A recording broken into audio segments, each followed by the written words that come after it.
Yay. Yeah. Whew. So we finally have you on the show. Yes, thank you. For those of you watching at home or don't be watching while you're driving, I am here with writer, coach, and CEO of the Tree of Life Success Series, Amisha Patel. How you doing? I'm good. How are you? Good. Oh my gosh. So January's coming to an end. Does it feel like it was fast or slow for you? Fast. How about you? It felt really fast, like right after New Year's, and then now it's like, oh, it's still January. Because we had like that cold snap, and then now it's like back to normal, like 75-degree, like California weather. Yeah.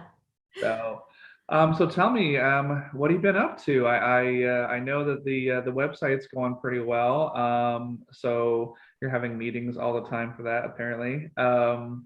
But how's the writing coming along? Have you been working on anything in the last couple of months? Yes, I've been editing a book. So I wrote a nonfiction book that has a combination of philosophy and personal experiences.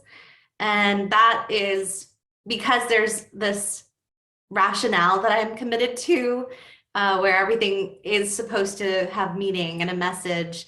I keep having to look at the sentence level to make sure that it's not shitty. And how's that coming along? How long have you been working on that process for that book?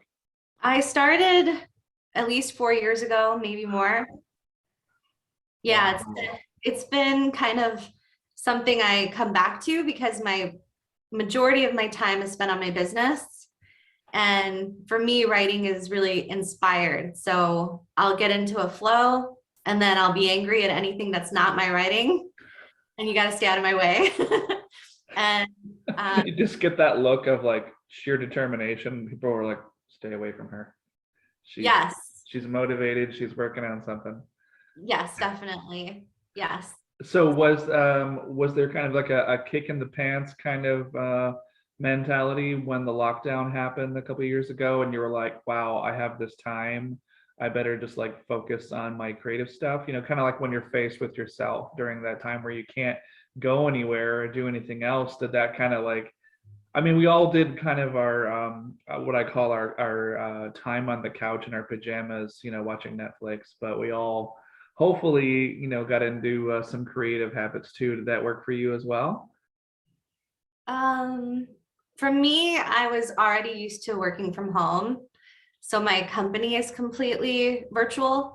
So for me, it wasn't a huge change. And I kind of felt bad for everybody that was shocked because I was already used to being productive and being happy and taking care of things in my own routine.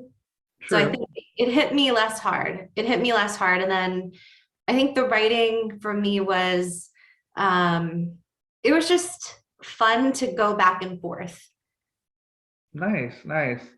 Have you worked on anything in terms of collaborations in the last few months or the year? In terms of anything creative? I mean, we'll get into the business stuff here soon, but I just didn't know if there's something you're working on with other people because I know on a certain level, like writing a book is collaborative, depending on like who you're working with. You're going to be working with artists and book designers. I don't know if you do all of that yourself. The book is collaborative in that everybody who has ever been a part of my life is somehow a part of it. Okay, Um, because yeah, the content of it includes a great deal of reflection on experiences. So all my life stuff is really the content. And that was the collaborative part. In terms of writing collaborations, it's been a while, but my first and best collaboration was on a screenplay. And I think if you write a comedy screenplay with somebody, you get a chance to laugh all day long. So that was a blast. That was a lot of fun. have you done anything with it in terms of sending it out, or maybe talk to maybe friends that are filmmakers about maybe getting that off the ground, or maybe shooting some demo scenes or anything? Yeah, there was a demo scene done. It was finalist in the American Zoetrope Screenplay Award. So thank you. And it was judged by Francis Ford Coppola. So I still haven't seen The Godfather, but he read my screenplay. That felt so precious and humbling. And so that was cool. And then we had some good leads in terms of production. And really the biggest obstacle for me is multitasking. My business is such a big part of my life that it's going to be like a year of transition to start putting that into more of an automated state and hiring a team and everything, and then having a chance to have free writing days and come back around to that. Because I think writing is I think when you're a writer, you need to write or life doesn't feel well. So I agree that like you have to have peaks and valleys. And I was just talking to a few other people that I've interviewed recently, and I think everybody's kind of on the same page no matter what you write. But for me specifically, like, I do screenwriting, I write short stories, I do poetry, and especially for like poetry, with it being like so personal, I don't know what other word to say. I mean, I'm doing a little bit of it, but not nearly the sheer volume of it. I kind of feel a little bit of a, I don't know, constipation in my soul, where I kind of feel like because of what's happened in the last couple of years, I'm not doing nearly as much like traveling or exploring like little towns and cafes and restaurants and this and that because of what's going on. And I feel like I'm not getting a lot of those new like life experiences because poetry is very much like something in the moment, something like a feeling, and you're chasing a feeling, and you get that lightning zygote and you grab a napkin or something, someone's arm, I don't know. You're just writing just something a little bit of so you won't forget the idea.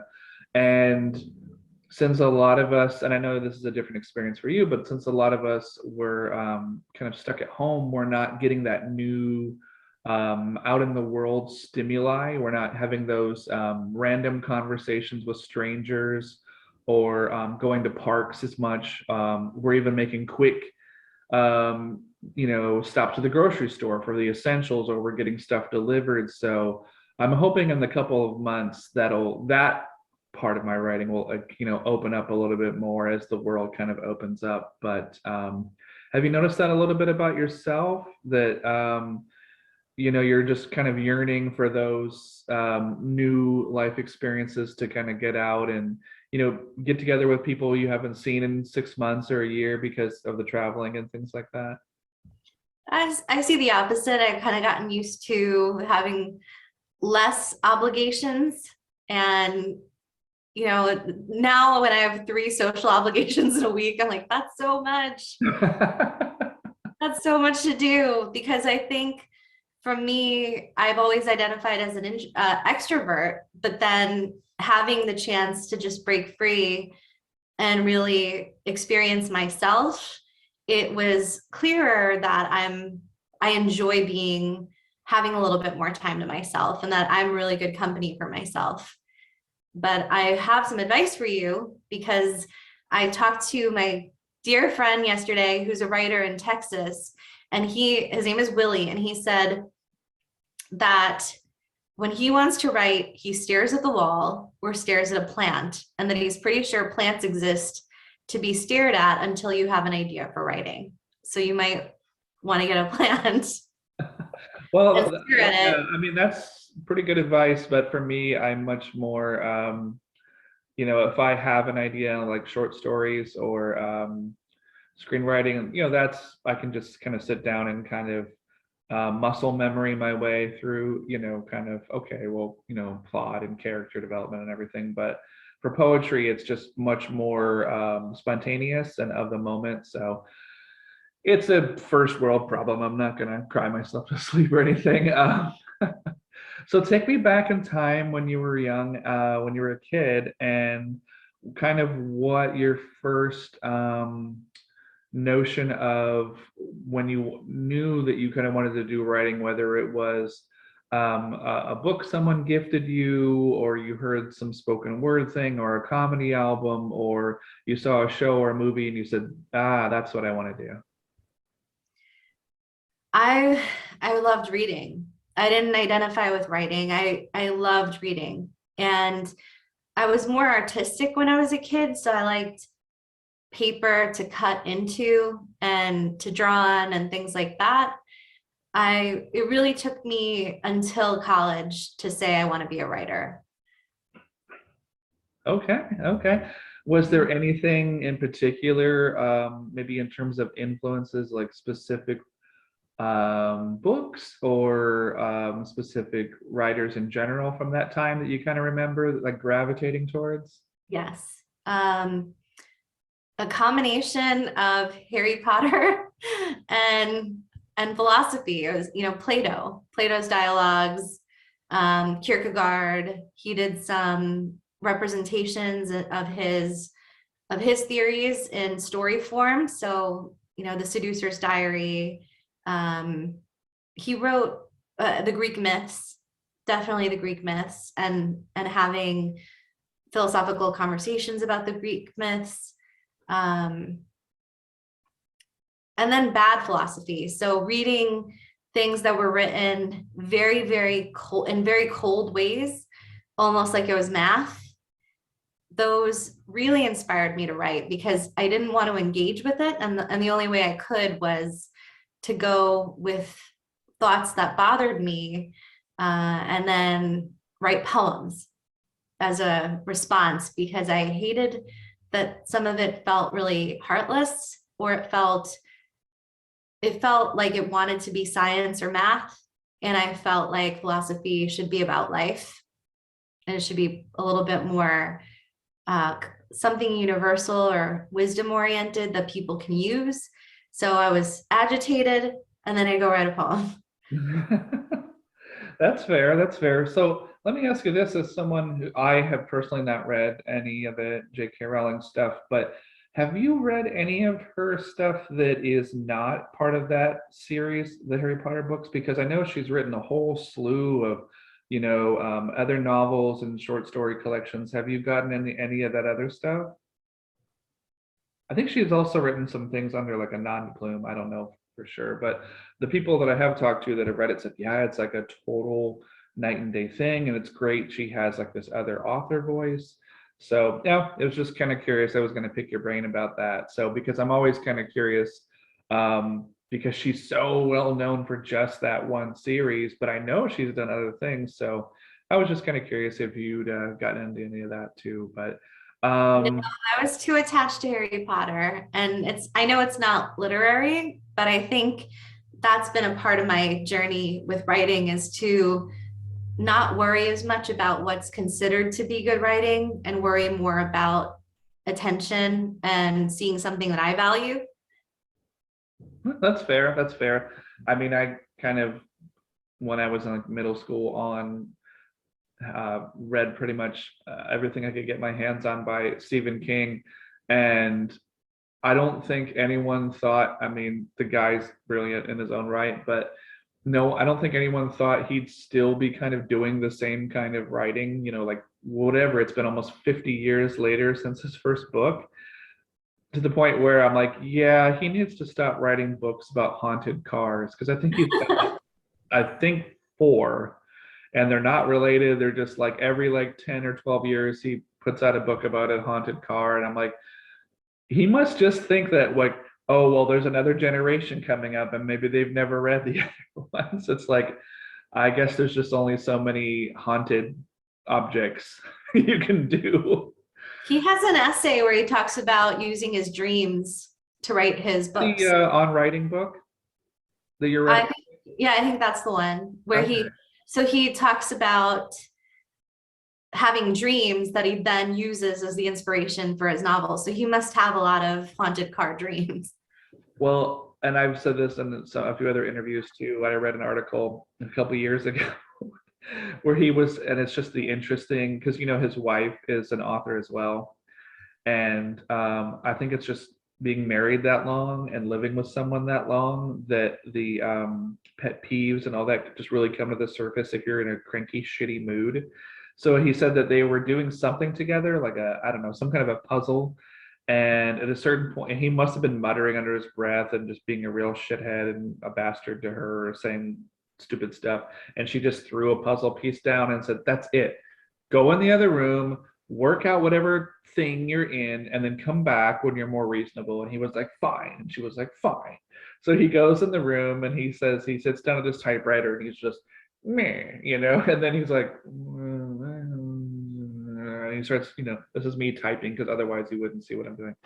And he's like, an hour later, it was great. I came out of the room. I had created this like creature from another planet, and I had mutilated some little old ladies, and I was in a great mood. And my wife and I had a wonderful day. And it's like, okay. But everybody has their process, everybody has their way of doing things. And that's just crazy to think too, that she just knew, like looking at him, that he didn't really want to be doing that puzzle. Like he was probably processing some idea and he was just trying to be the good husband and try to be there for her because she wanted to do it. And he was just like, and then she was like, "You go to the other room, do your thing. I can't stand you." So every writer is different. So are there any writers that you remember since college, well, I mean, Harry Potter was a long time ago, that over the last few years you kind of keep up with what they're doing?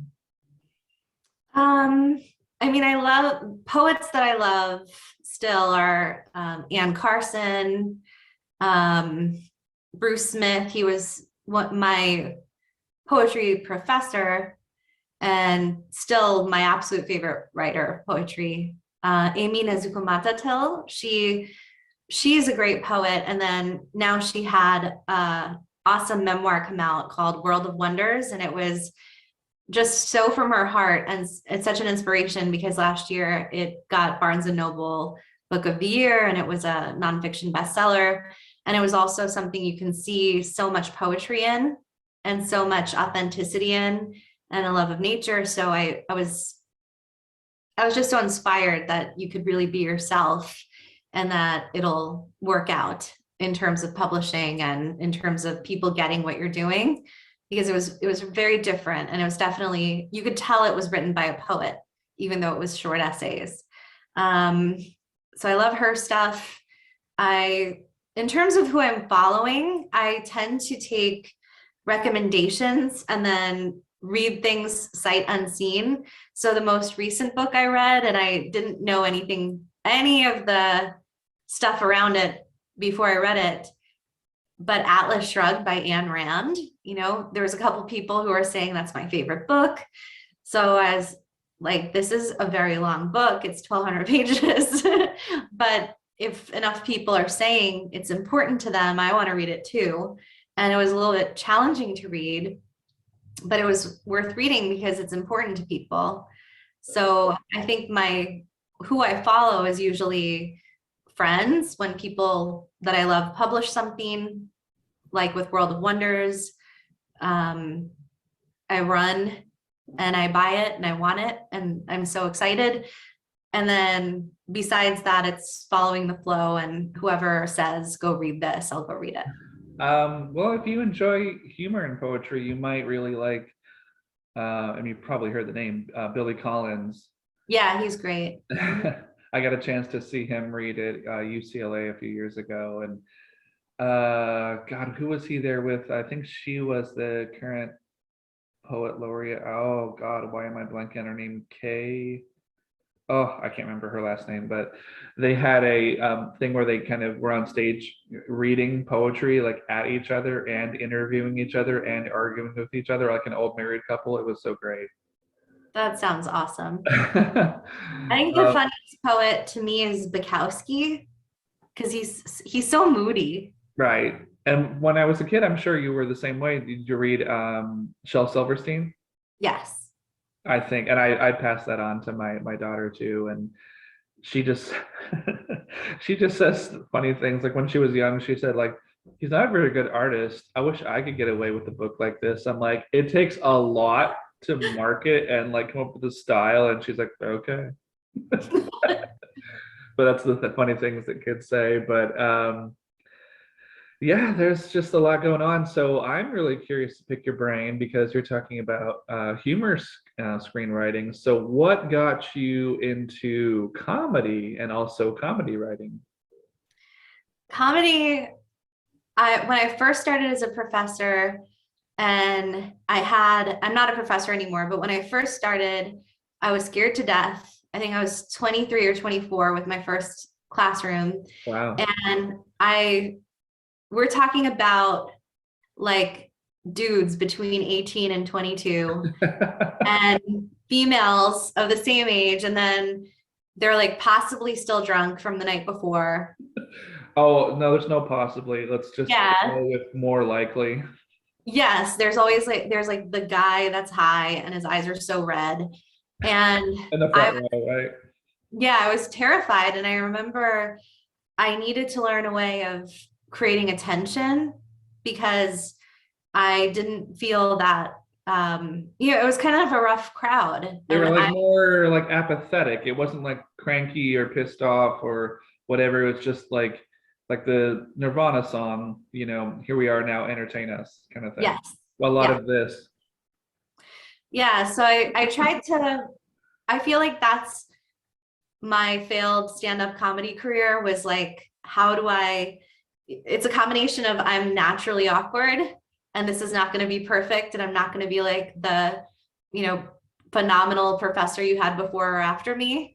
So I kind of have to run with this, whatever it is. And I had these moments that were unavoidable that I couldn't believe. Like I had one student at one point who was this very tall, muscular football player unexpectedly blurt out in the middle of class, "You know what you remind me of?" And I said, "What?" And he said, "Have you seen those animals? The sugar baby, he said, sugar baby monkey glider."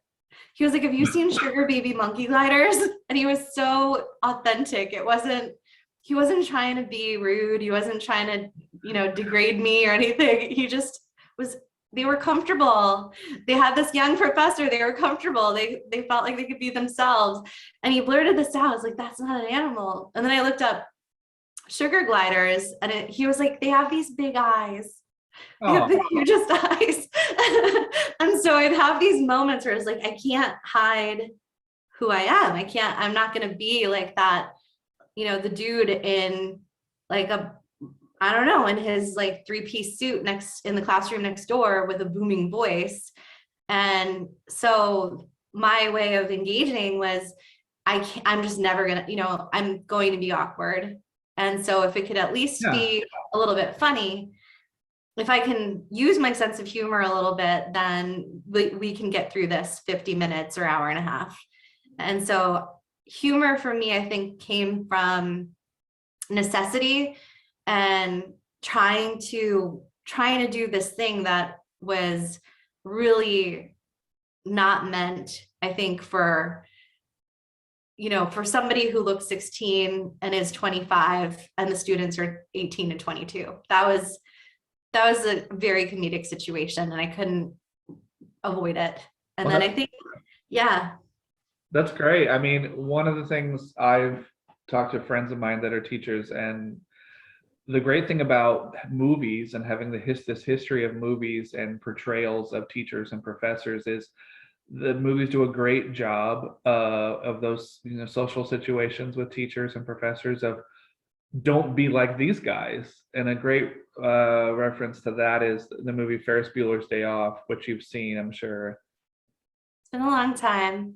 I'm bad with movie But I'm references. like, please tell me you've seen that movie. Anyway, so the teachers in that movie, I can't tell you how many teachers and professors that I've had like that. And it's just, you don't want to be like that. You don't want to be like the guy in the seersucker suit or the leisure suit or whatever that's like 65 trying to relate to 17 or 18-year-olds, and that's saying things like, you're standing there with the chalk or the dry erase marker and saying like, and just spacing every word out, like, in what way? And then you just see all the kids are just like, how do I get out of here? So that's great. And I'm glad that you had the presence of mind to know enough about yourself to say, these are my strengths. This is how I'm going to relate to the situation. I'm going to relate to these kids on a human level. And you got through it. It wasn't an option. They thought I was funny. You know, it wasn't gonna, either I was going to work with that, or they were just gonna look at me and see a sugar baby monkey glider. It wasn't, I couldn't You know, I mean, as long as they get the information and they, suck up the information and do a job, I guess, on the test, I guess that you've done your job. So that's Mhm. good. So, have you actually performed anywhere with your comedy? No, I was totally kidding. I was totally kidding about stand-up. It was just to say that was survival. And but it also gave me a sense of connection on that level. We connect through humor.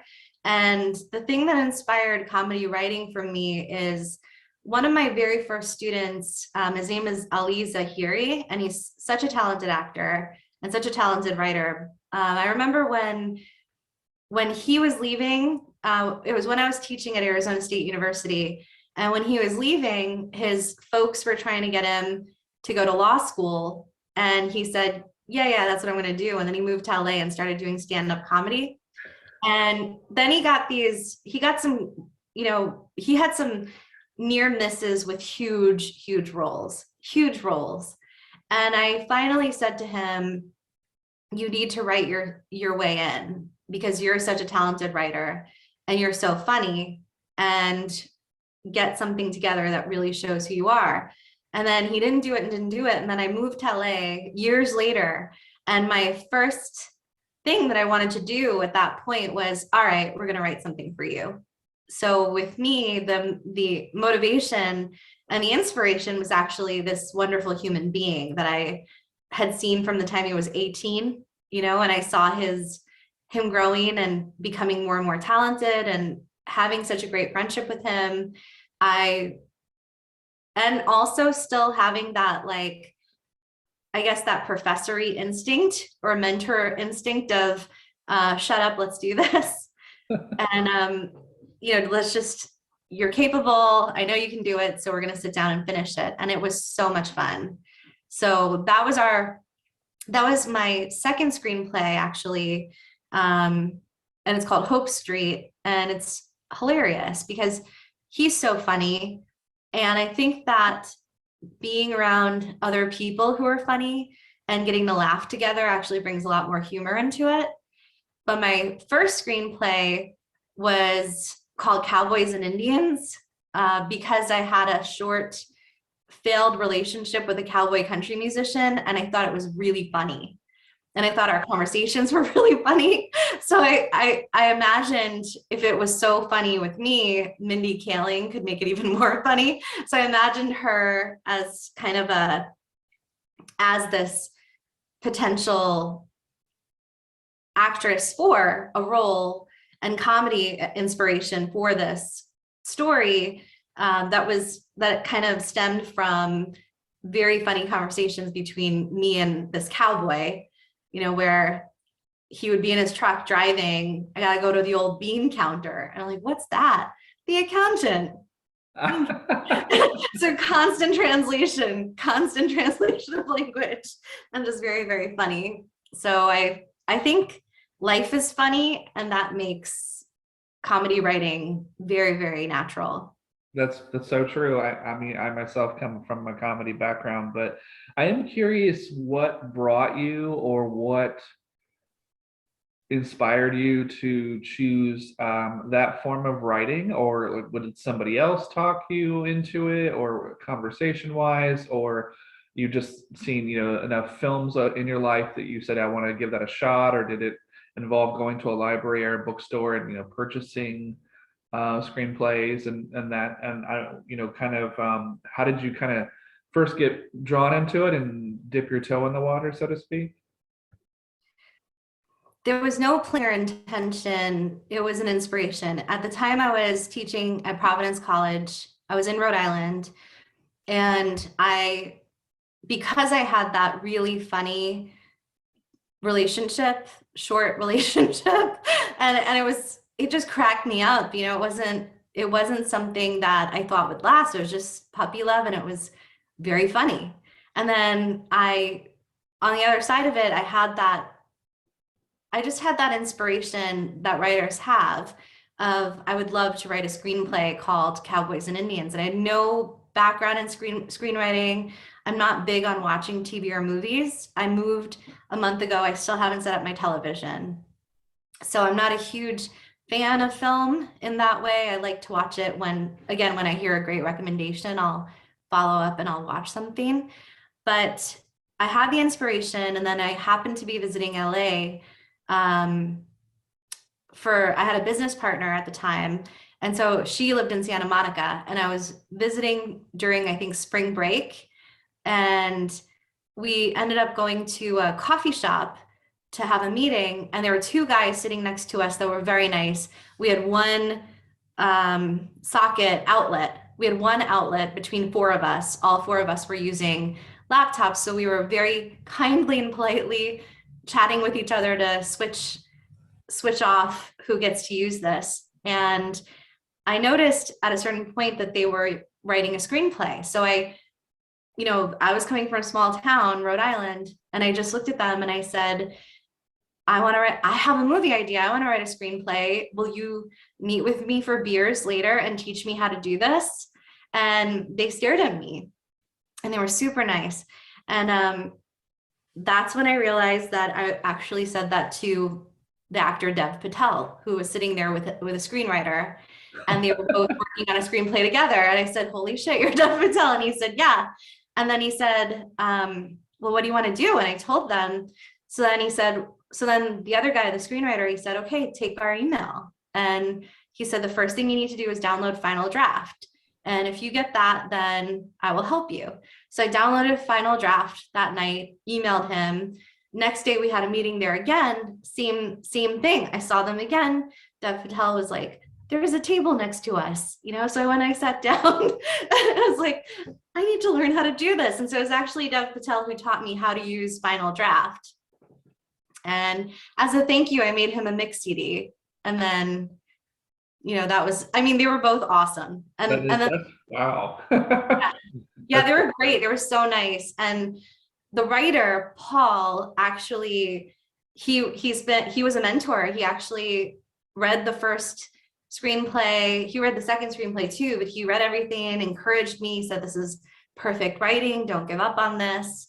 And I didn't know how to write a screenplay, but I think sometimes it's in your bones. And I didn't realize that it was going to be more natural to me than any other form of writing I'd tried.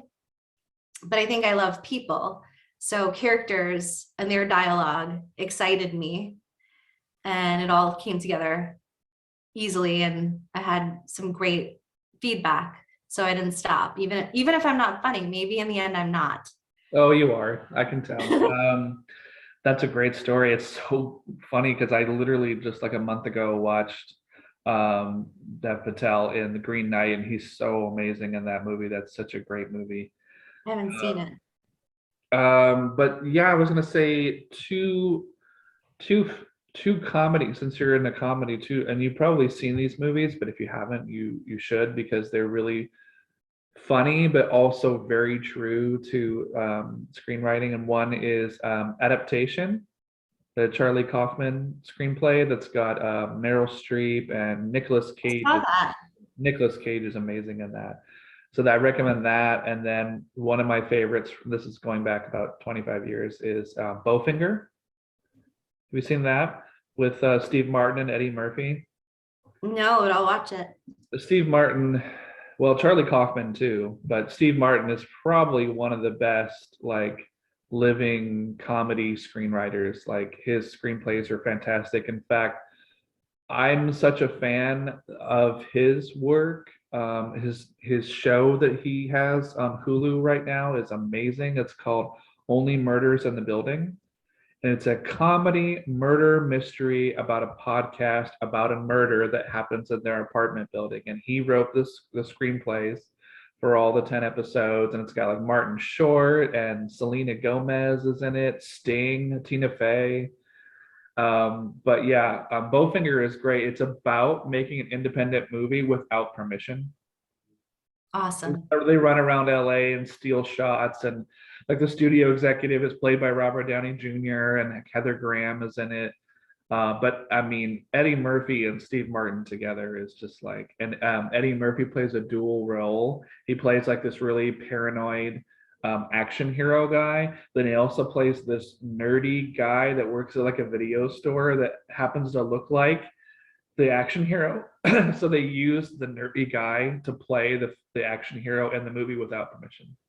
Nice. And it's really funny. I mean, so yeah, if you haven't seen any Steve Martin movies, his scripts are so good. Going all the way back to like The Jerk, going forward to like Only Murders in the Building is just fantastic. In fact, that impressed people so much. I'm sure you've heard heard the name Mel Brooks.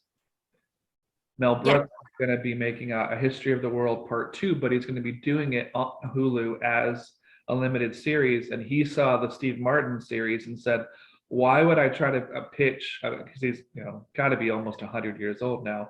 And he said, why would I want to pitch this to a studio that isn't going to give an old man a chance to make a film the way I want to do it, where if I can do it on Hulu as a limited series and he's going to cherry pick all of these writers and actors. Just he saw what Steve Martin did. He's like, yeah, I'm going to do that. So Steve Martin is somebody who I highly recommend for comedy. But I mean, I don't know if you even really need my advice. It sounds like you're doing pretty darn well on your own. I'm sort of circular in how I work through things. So it's not like every single day I'm going to sit down and write something. It's when I have an inspiration, when I see the clear, my schedule is clear enough that everyone isn't going to be bombarded by a bad mood. Then I can do that. But this sounds good. I'll look up Steve Martin. Yeah. I love the mockumentaries like Best in Show. I love that. Oh yeah, Christopher Guest, right? Yeah, I loved Christopher Guest. I love Schitt's Creek as a TV series, and I love all these office comedies like Parks and Rec and The Office. That's to me hilarious. You know who, and I'm sure you've heard this name too, but who else I recommend if you like that style, and no one else right now for my money is doing it on this level, is Taika Waititi. No, who's that? He is a New Zealand filmmaker, and he got into the business with his friend Jermaine Clement that did a show together. He was a director, and Jermaine was one of the actors and writers, and it was called Flight of the Conchords. I've seen that. It's hilarious. Yeah, so Taika was the director on that and had little small parts, and then Jermaine and Taika got together and they created a movie called it was a short film, and then they made a movie out of it called What We Do in the Shadows. And it's a comedy mockumentary about these vampires in New Zealand trying to like be hip and with it and like be in modern society. And then there's like the really old vampire from like 500 years ago, and then there's like one that's like 200 years ago, and then the guy from like 75 years ago or 50 years ago, and then they recruit like a new guy to be like the vampire, and they all live together in a flat, and they're all roommates, and they're all like horrible to each other.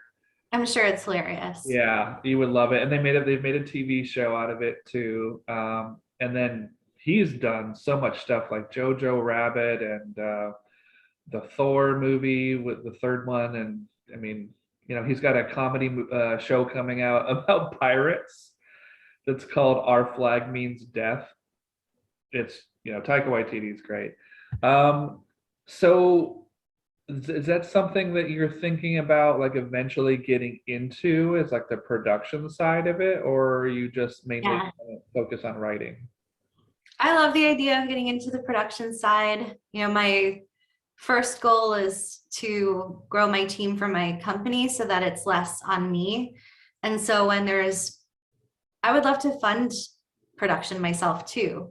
So I think that's kind of my goal, is let me just keep building what I love on the level of my business, and then hopefully get into production, and if not production, at least be able to have the bandwidth to focus on the writing and to start making films and TV shows.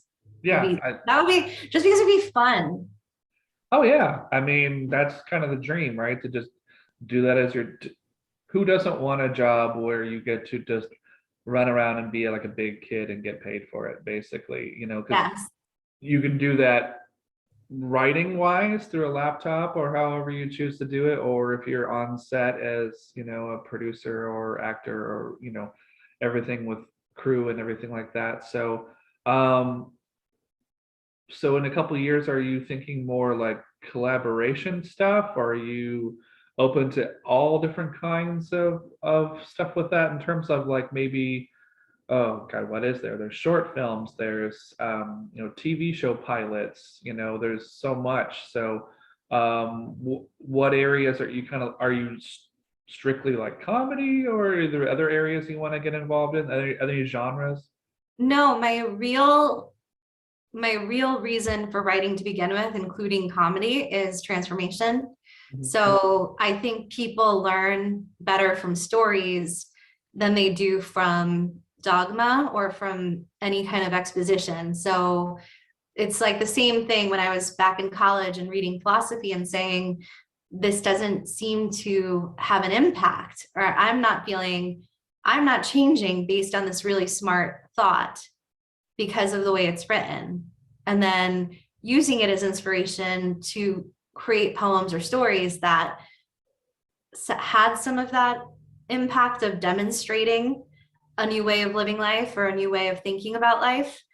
So as I was growing with my business and helping more and more people, there's this issue of scaling. How do you help more people when there's one of you and when it's a service-based business? And for me, the answer became writing, like coming back to writing, because there was a pause.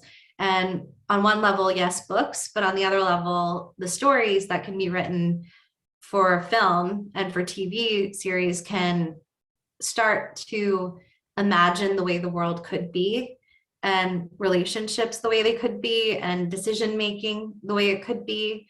So there's those two comedies that I wrote, and then I also have a historical drama that's based on Philadelphia after Underground Railroad, after basically like just after, it's in the middle of civil rights essentially.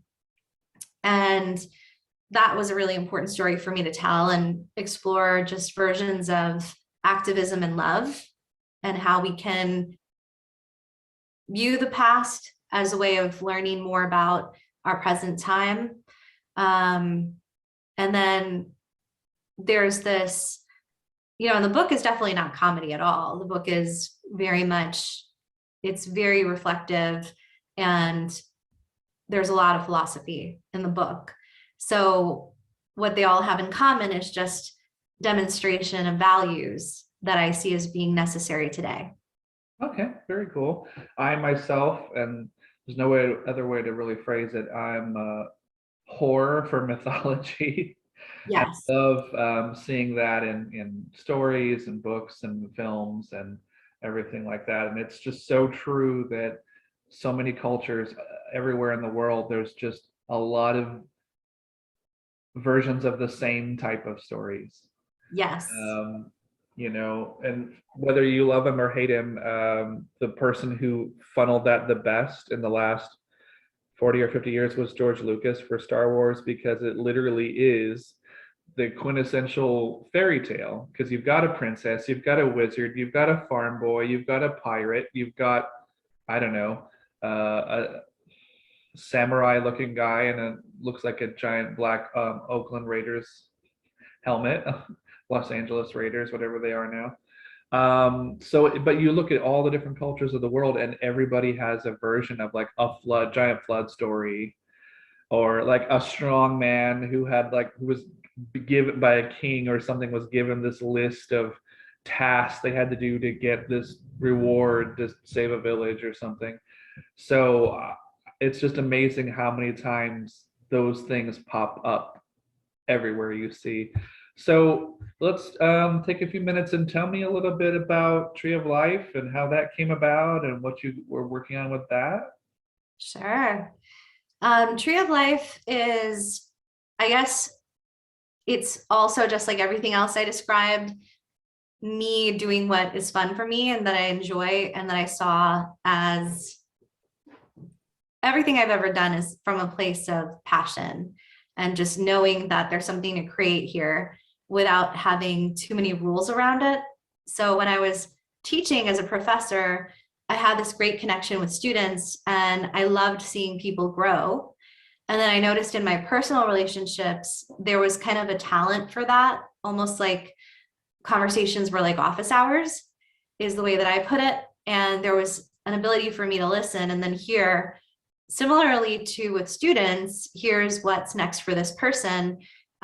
Here's what's next for this adult human that's not in a classroom. And it could be anything. It really could have been anything that was important to them. And having just this really sharp intuition and a sense that, I guess, this feeling of clarity for what's needed right now, which is usually what people are missing. So I loved philosophy. I loved that mentorship or teaching quality. And I myself had grown a lot just using philosophy more than anything, but usually spiritual philosophy as a way of seeing the world and then growing and getting through things or having great success or just being happy. So I started sharing those things and it was very organic. There wasn't a whole lot of, I wasn't trying to create a business when I first started. It was just me showing up and helping people. And then before I knew it, within 3.5 years, had helped over 350 people. And then at that point, somebody I was with at the time kind of said, you're actually doing something big and important. This is not the normal reaction. Usually somebody wants to start a business or they have a service and they have to work hard to get customers. And you seem to have referrals just floating in this rapid way. So maybe you should think about the form of this. And that's when I started trying different things around coaching and consulting and recognizing that it was different because my background is philosophy and also recognizing that it was working. So getting through the inferiority complex stuff and saying it's working, I enjoy it, other people enjoy it, let's keep going. And in that way, I started realizing, like when I was in college, I had read the Inferno, Dante's Inferno, and the beginning story of the Inferno is this man who's neither young nor old is standing in a dark forest, and he's surrounded by these really creepy creatures like a she-wolf. And he walks up to these gates and Virgil, the poet, is waiting there for him to walk him through the different levels of hell. And Virgil narrates the whole journey. And I remember thinking at a certain point, that's the kind of poet I am, is I can explain things and I can guide somebody and I can walk with them. So in that version of being a coach or in that version of being a poet, that's the closest I could identify with what I was doing, is I'm like Virgil and I have an ability to be in places with people wherever they are and then bring them through awareness and understanding and then bring them through to really wonderful places. So unlike the journey through hell, the circles of hell, it's more life itself, the circles of beingness and layers of consciousness and opportunities that other people wouldn't normally see, creating some kind of vividness around it for people and noticing that it really strengthens them and accelerates them. So surprisingly, my greatest capacity is as a business coach when people are self-starters, and that includes creative people like writers and actors. It's when people are responsible for themselves, I can make the biggest change for them.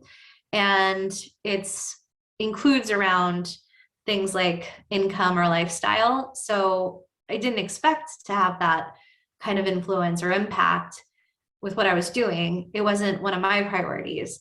But then I started seeing this is one of the results is when people get out of the weeds, they actually start having a lot of those really basic, fulfilling things happen.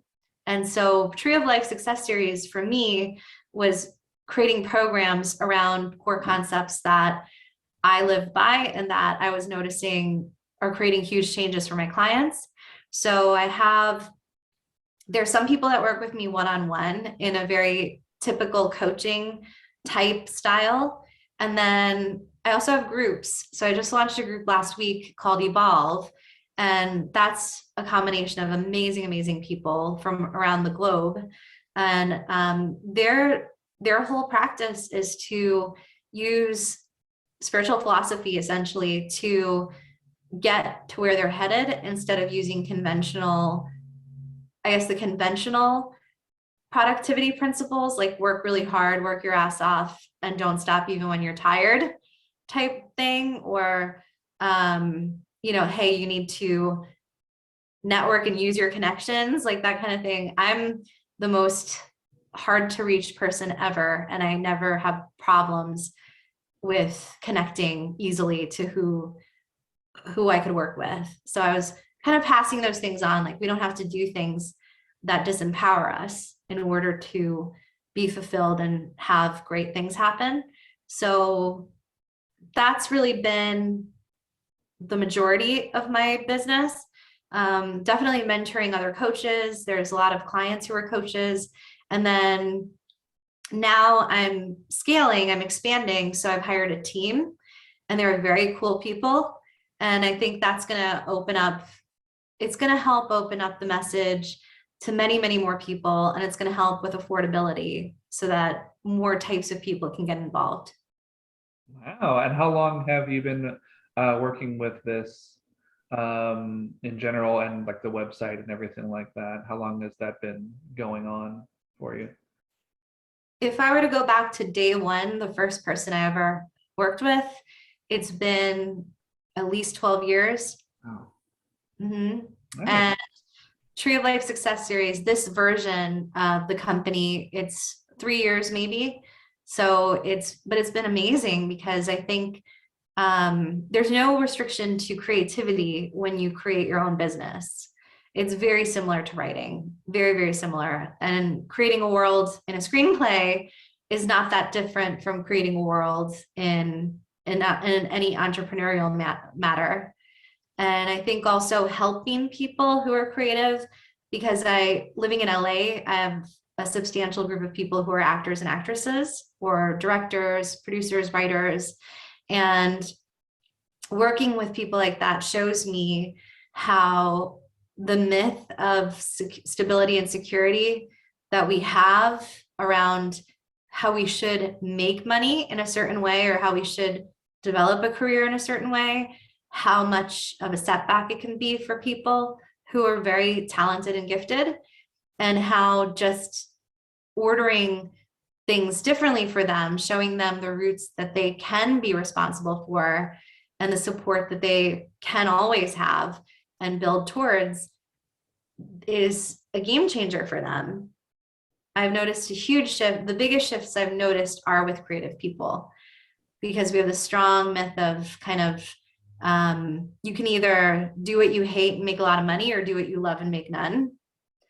And I noticed that people who, if they shift from that belief system and then learn a new way to order what they're doing, they have very easy success and results. But it's something hard to break away from. That's so true. Well, believe it or not, we're actually getting near the bottom of the hour here. So I wanted to kind of give you a few moments before we wrap it up here to kind of plug away, and a platform, if you will, to tell everybody about your website in terms of the web address, if your social media accounts, however people can reach out to you. And I'll just give you the floor there and let you plug away. Thanks, Eric. I would say keep watching Eric's YouTube channel. because I guarantee he has far more content than I do. And Hey, you've gotten to see my face or talk to me more here than anybody has in a year or 10 years or 50 years. And I'm not even 50 years wow, old. 50. We're in the But future now. yeah. But my website is treeoflifesuccess.com. And what I would recommend, especially if you're a writer, is there's a downloadable audio called The Secret of Flow. And it really does exactly what I said, which is take away that sense that maybe you're at a disadvantage as a creative person. And it will give you a sense of your greatness and how to really leverage your gifts. And that's for free. So I love sharing that. Aside from that, I just think, if we're connected through the ethers now, because you've heard my voice, and anybody who has any curiosity, you're welcome to email me at amisha@mytreeoflife.com. Excellent. Now, as far as your writing goes, are there any samples of your work or your writing online or YouTube or anything like that where people can find any of your work? Yes, the website treeoflifesuccess.com has a blog. Okay. And so there's very short articles there that you would see as writers that I'm a poet. You would see it easily, even if the topics have more to do with business or personal growth. Okay, perfect. Okay, well, believe it or not, that pretty much wraps it up. This has been our 50th episode, so I'm so thankful for Amisha that she was able to partake, and we were able to pick your brain a little bit, and hopefully this video will get out there and reach a lot of people, and you'll get some fresh eyeballs, you know and everything moving forward. And I wish you nothing but the best in the future. You too, Eric. Thank you. No problem. You have a great rest of your day. You too. Bye now. Bye.